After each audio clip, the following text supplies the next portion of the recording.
Hello, everyone. I just want to share with you in today's episode how you can get your next 61 leads with this approach where you can implement this with your team. I'm going to share with you exactly the scripts, the strategy behind and how it works. So stick around because you can get a lot of insights here.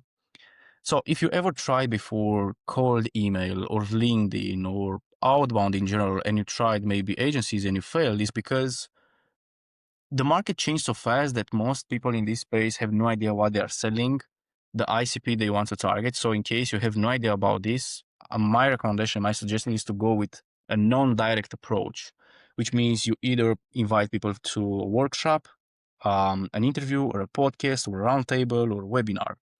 The whole idea is to build trust, relationship, and provide value. That's it, before selling.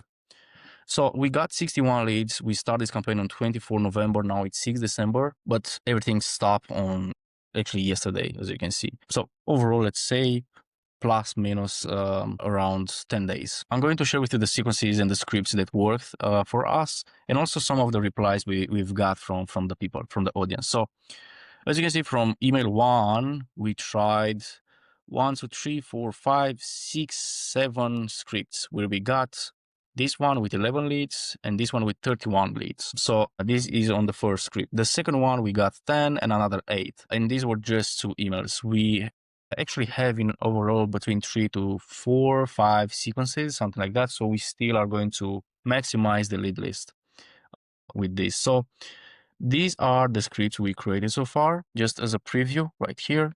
As you can see, we are just doing, we invite people to an audience, to a podcast where we were targeting right here the CEO. And these were the headlines we created so far, because this is one of the biggest problem that the audience have, and this is how we can help them. This is also important because you want to attract people in this podcast that can feel the problem. So they are more intent. I actually rather have 5 calls per week with more intent people in this subject than something broad, that generic way that, I don't know, like, for example, I'm selling equipment and I am going to attract people that are interested in AI.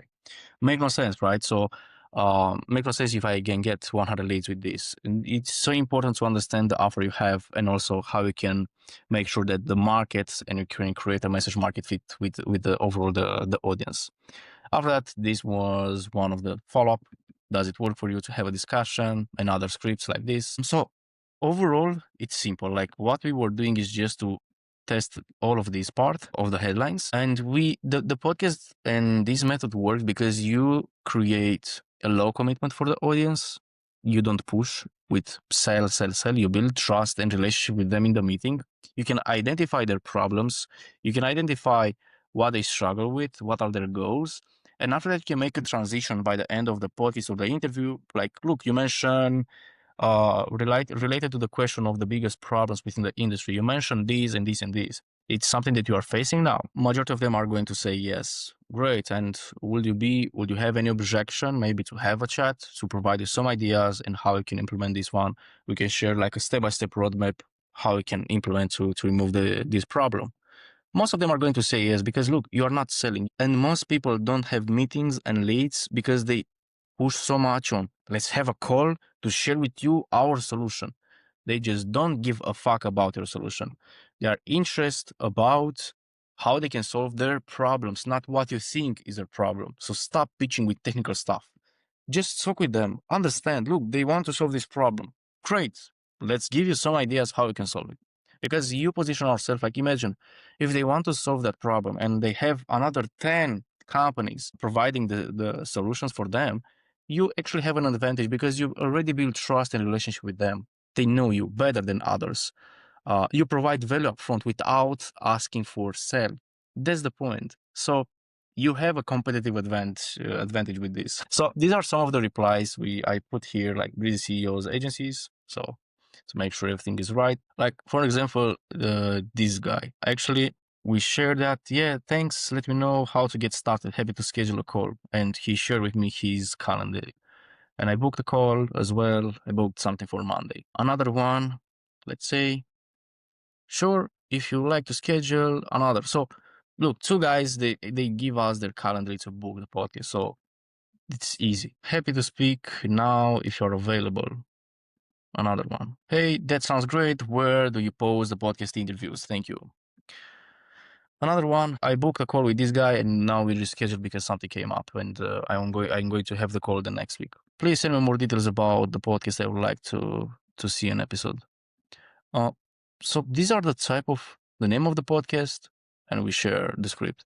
Like people are interested, like this one. Hey, any chance? And imagine it's December where people are out of office. Most of them are just I don't know traveling. They are off of the company, and we still get replies, still get meetings. Again, 61 leads because you need to treat these as leads, not as yeah they are interested in the podcast. Not it's all about you in a way that you can transform this as an opportunity because you can imagine they book a call, they take their time to talk with you for 20-30 minutes. You can identify their problems, you can get referrals like okay if you don't have a problem like this, then let me know if someone from your cycle have this problem because we can share some ideas. This one. The second one is to bring them, to move them forward into a discovery call, to dig down into more of their problems and to share a proposal with them. The second opportunity. The third one, you can create content with the video or the podcast you are going to make with them, which you can leverage these on your channels and LinkedIn as a short form videos to get inbound leads because they are going to share this with their network. Like we had a situation where I actually had a guest where we got 40,000 views on YouTube in just 1 month and we got 36 inbound leads just by doing that because the guy was posting the podcast in his channel and he published and republished as well in his network on LinkedIn. So stop thinking, yeah, but these are podcasts, these are not leads interested in our services. No one is interested in your services. Look, you're doing cold outreach, outbound. Just 3% of the market is looking to buy from you, but the rest of 97% need to be educated. And that's the way we want to invite them to build trusted relationship. They have problems. We show them how to solve the problem without asking for money because you build trusted relationship with them. And after that, you can charge. Like you can put like, look, I'm going to share with you the steps how you can solve this by yourself. But in case you want as well to see some of the prices, or if you want to implement this with us, I'm going to put some partnership options in case you want. But you don't push people for sale. That's the point. Because if you are great at what you are doing, people are going to buy from you. They don't have time to implement with their team or something. So this is how it works. Another one. Hey, yes, feel free to use my calendar right here. Great, another one. So 4 or 5 meetings booked just from one day if you take a look, right? So people want to join in this. Another one. Great, I sent the invitation 10 December at 3 p.m. Pacific time. So this is how it works. Like my opinion is that stick with this strategy in case your direct offer doesn't work. And after you understand exactly who you want to target, the message, the offer you want to have, you can go with direct offer. For the direct, maybe you can have one lead out of 300 emails, let's say, or 200 or even 150. It depends on the market and the offer. But those guys for sure are going to be more interested to buy from you. But most companies have no idea what they are selling, and that's why they can get leads. It's not about strategies or something. It's about that they have no idea who they should talk with, what are the problems they want to solve, and that's it. So use this strategy, implement this one if you want to get leads. But in case you want to show you even more than that and how to convert them as a client, you can book a call with us in order to share with you some of the ideas. So thank you so much. I appreciate the time.